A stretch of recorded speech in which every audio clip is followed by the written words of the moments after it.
शुभविवाह या मालिकेच्या 4 नोव्हेंबरच्या भागामध्ये भूमी रूममध्ये येते आणि आता गेस्ट रूममध्ये येऊन ती आपली बॅग अनपॅक करत असते।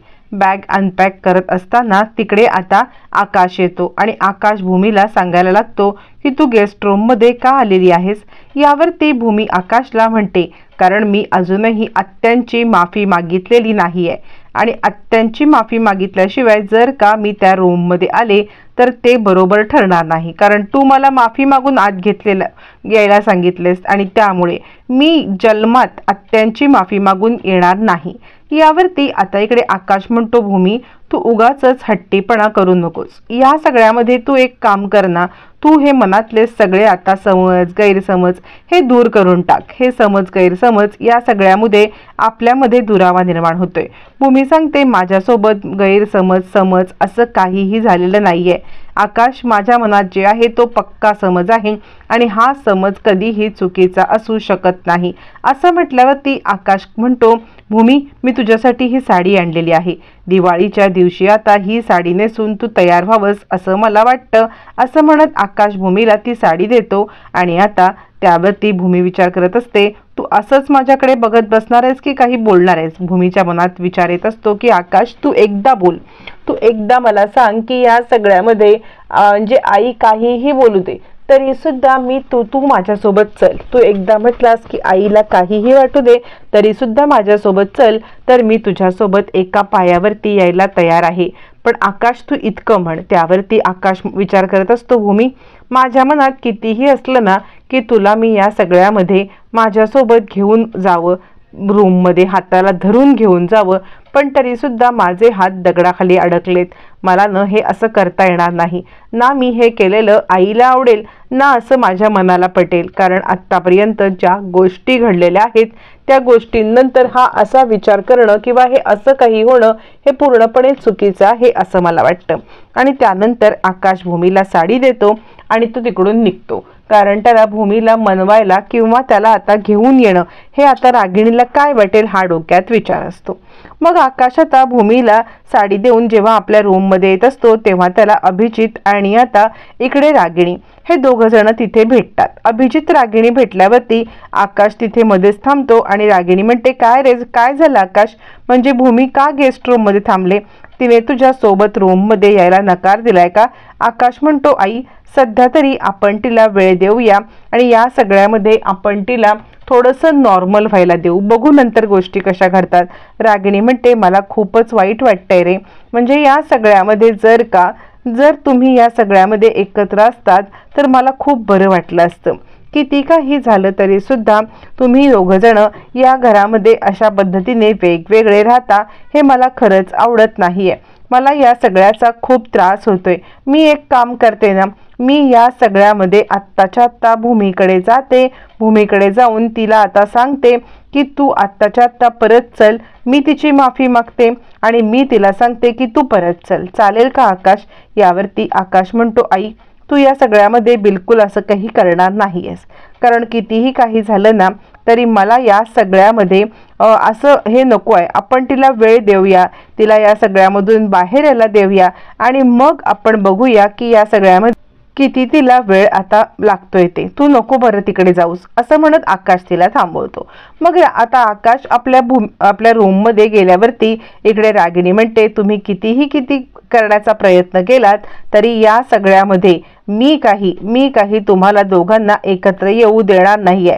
कर आकाश कर, तुला जे काय करायचं ते कर, पण माझ्याकडून तू वाचू शकत नाहीस किंवा या सगळ्यामध्ये माझ्या ह्याच्यापासून तू दूर जाऊ शकत नाहीस असं म्हणत रागिणी तिचं काम करत असते। आणि नंतर ती आता भूमीच्या रूममध्ये येते।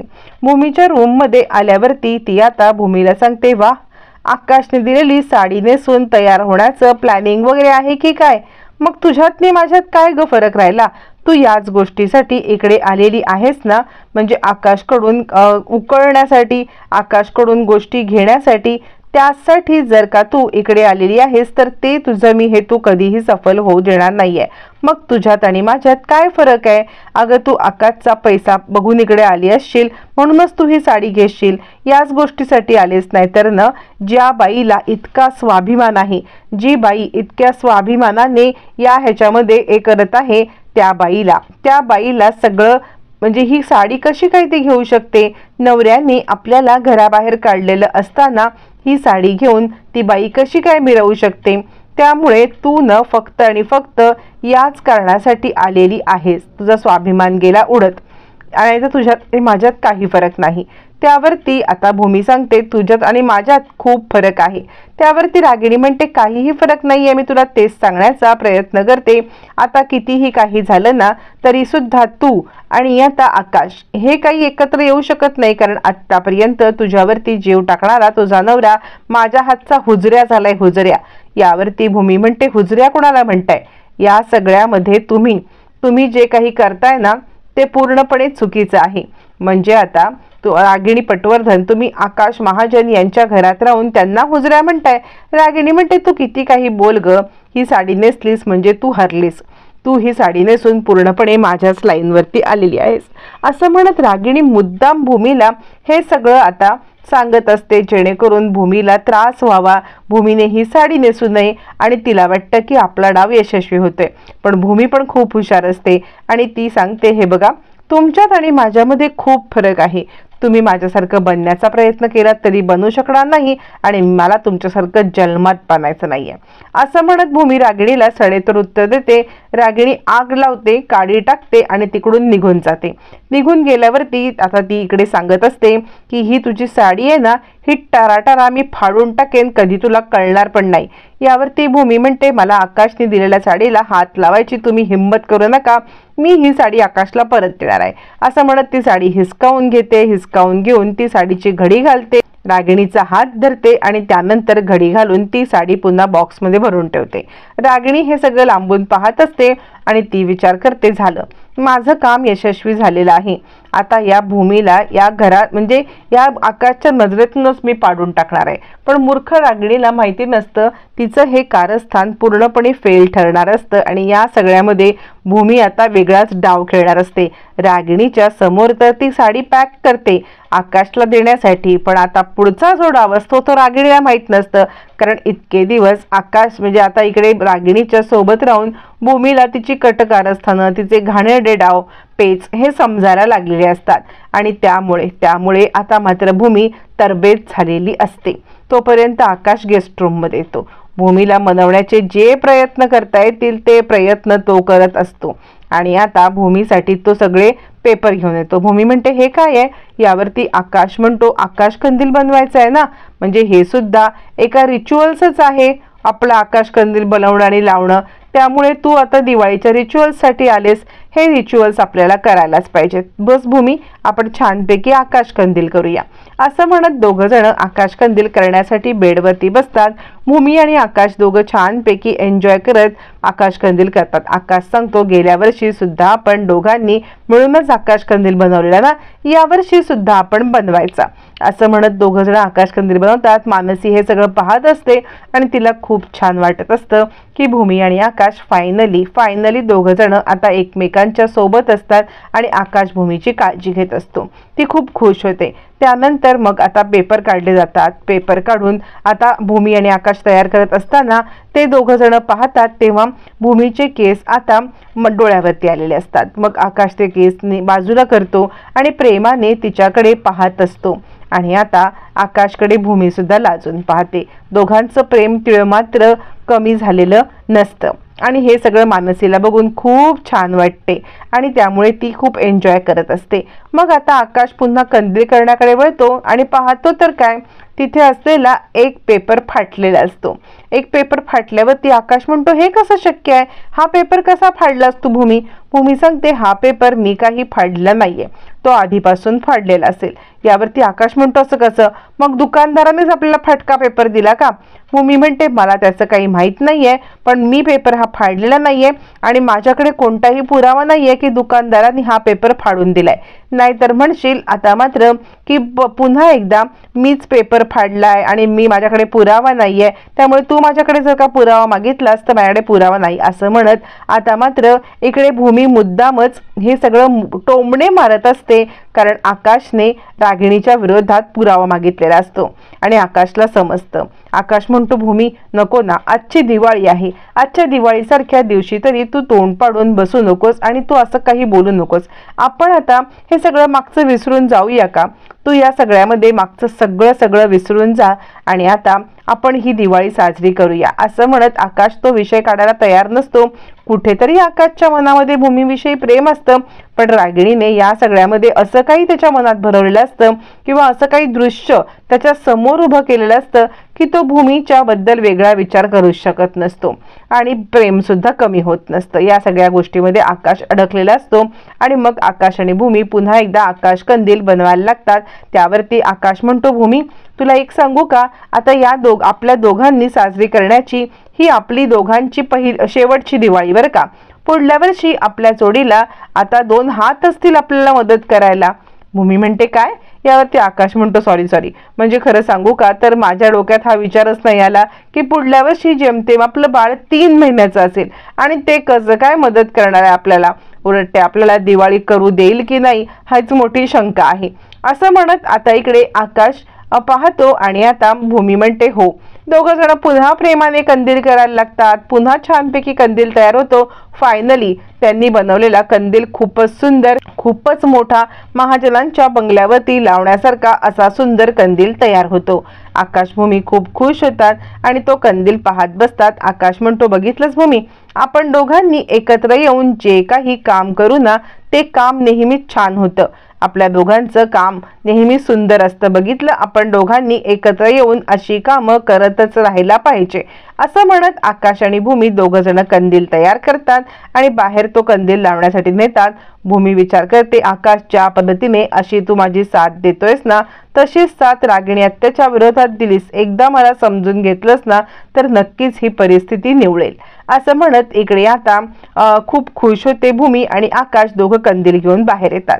बाहेर आता आजी आणि बाकी सगळे रागिणी वगैरे असतात आणि आता तो कंदील लावण्याचा कार्यक्रम सुरू होतो. आकाश आणि अथर्व हे कंदील लावत असतात. तोपर्यंत आता पौर्णिमाला वाटत असतं की या घरामध्ये आता मीच मोठी सून झाले, त्यामुळे मीच मोठा कंदील बनवायला पाहिजे आणि माझाच कंदील इकडे लागला पाहिजे. म्हणून पौर्णिमा छोटासा कंदील बनवून घेऊन येते आणि हे काय, हा कंदील मी बनवून आणलेला आहे, हा कंदील तुम्ही आता लावा की इकडे.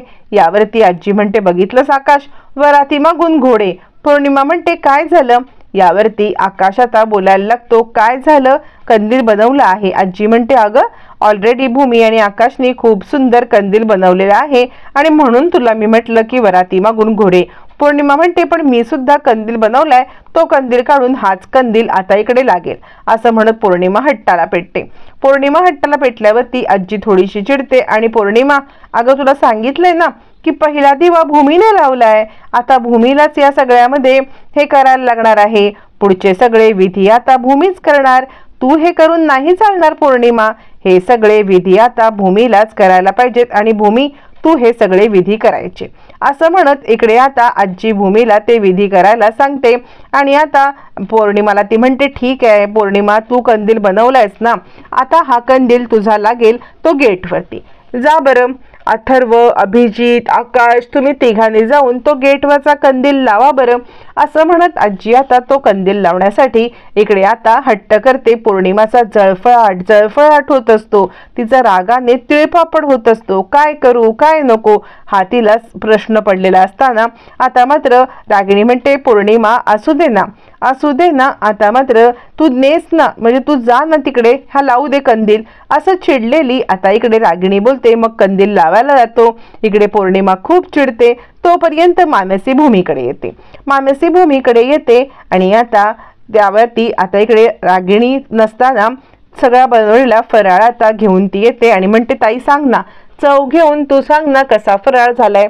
एक एक करत सगळं टेस्ट करत भूमी सांगते अगं मनू खूपच छान झालंय, पण अनारसे कुठे आहेत? मानसी म्हणते अनारसे तू सांगतेस ना तेलकट असतात ते पोह्यांवरती उपडे घालून ठेवायचे, म्हणजे त्याचं तेल सगळं निथळून झालं तेच करत ठेवले. यावरती भूमी म्हणते चकली एकदम खुसखुशीत, करंजी पण छान झालेली आहे आणि आता सगळ्याच गोष्टी खूप सुंदर झाल्यात आणि असं म्हणत दोघी जणी खूप हसत असतात आणि आता दोघी एकमेकींना कॉम्प्लिमेंट करत असतात. मानसी सांगते ताई तू ज्याप्रमाणे सांगितलंस ना त्याचप्रमाणे मी शिकून हा सगळा स्वयंपाक केलेला आहे, सगळा फराळ केलेला आहे, पण याच्या आधी आपण दोघी करायचो, आता फक्त मलाच करायला लागलाय. तू लवकर या घरात परत ये पुन्हा एकदा. आणि त्यावरती पुन्हा मानसी म्हणते तू आकाश जिजूंनी दिलेली साडी नेसणार आहेस ना. यावरती आता भूमी ते साडी नेसायला नकार देत ती साडी पुन्हा एकदा मानसीकडे परत देते. साडी मानसीकडे परत दिल्यावरती इकडे मानसी साडी घेऊन येत असते.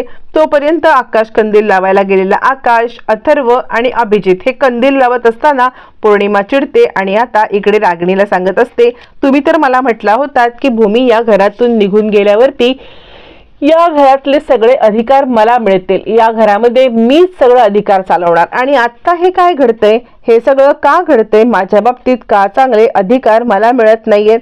यावरती आता इकडे रागिणी म्हणते अगं काय चाललंय तुझं, सोडून दे हे सगळं, या सगळ्या गोष्टी सोडून दे. आणि आता तुझा कंदील गेटवरती लावलाय ना, अगदीच काय तुझा कंदील बाहेर फेकला गेलाय का, नाही ना, त्यामुळे तो गेटवरती लावलेला आहे, तू काही टेन्शन घेऊ नकोस. असं म्हणत असताना अथर्व, अभिजित आणि आता आकाश तिकडे येतात आणि इकडून मानसी आणि आजी येतात. त्यावरती आता इकडे आजी सांगते लावला का कंदील. यावरती आकाश म्हणतो हो कंदील लावलेला आहे. आणि त्याच वेळेला आता इकडे मानसी येते आणि भाऊजी तुम्ही दिलेली साडी नेसायला ताईने नकार दिलाय. ताईने सांगितलंय की जोपर्यंत सन्मानाने या घरामध्ये मला घेतलं जात नाहीये तोपर्यंत मी ती साडी नेसणार नाही असं म्हटलेली आहे आणि तुमची साडी तिने परत पाठवून दिली. साडी परत पाठवून दिली म्हटल्यावरती आकाशला जरा वाईटच वाटतं, आकाशला खूपच वाईट वाटतं आणि आकाश या सगळ्यामध्ये आता मात्र उदास होतो, खट्टू होतो. ती साडी आपल्या हातात घेतो आणि सगळ्यांना मात्र इकडे बाकी सगळ्यांची धमाल असते, त्यांना खूप मजा वाटते की आकाशने साडी परत दिली, आकाशने साडी परत दिली, म्हणजे भूमीने साडी आकाशला परत दिली. पण तोचपर्यंत इकडे मात्र घडलेली गोष्ट खूप मोठी असते. इकडे आकाश रागारागात रूम मध्ये येतो, ती गोष्ट टाकून देतो आणि दुसऱ्या दिवशी असतो तो म्हणजे अभ्यंगस्नानाचा दिवस आणि त्या दिवशी उठण्यासाठी 3 पाट ठेवल्यावरती पौर्णिमा म्हणते 3 पाट ठेवण्याची काय गरज आहे, मला नाही वाटत की भूमिताई आकाश भाऊजींना उठणं लावण्यासाठी येईल म्हणून. साडी नेसायला नकार दिला तर ती उठणं लावायला कशी येईल.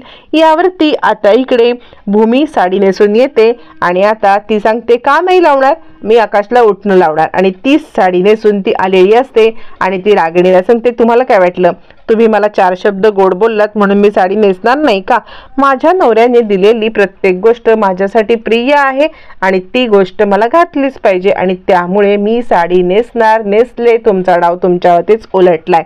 असं म्हणत भूमी दिवाळी साजरी करते, फटाके फोडते, आकाश सोबत धमाल करते आणि ही दिवाळी खूप खास होते.